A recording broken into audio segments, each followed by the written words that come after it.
ยากจริมากงๆมันไม่ได้แต่เราไปทุกข์เองเลยเนาะก็ก็ที่จริงมันไม่มีอะไร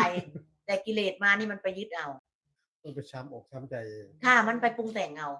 มันก็เลยซ้ำอกซ้ำใจมันก็เลยทุกข์มันไปปรุงแต่งเอามันไปซ้ำไปซ้ำมาที่จริงมันไม่มีอะไรแต่ไอ้เหตุแห่งทุกข์เนี่ยมันหลอก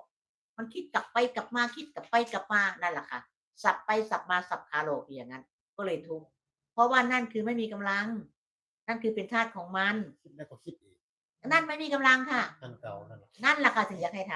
ำถ้าไม่กลับมารู้สึกตัวนี้อย่าหวังอย่าหวังถ้าไม่ทำกรรมฐานปฏิบัติตามมรรคมีองค์8ของพุทธเจ้านี้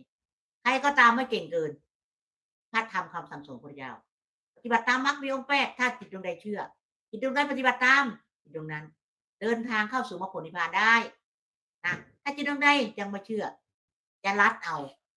ก็แล้วแต่ล่ะค่ะยิ่งไปคิดแก้ยิ่งซ้ำเข้าไปค่ะอีกค่ะแก้ไม่ได้ค่ะคิดเอาไม่ต้องแก้แค่ดับแก้กลับมาแค่ดับลง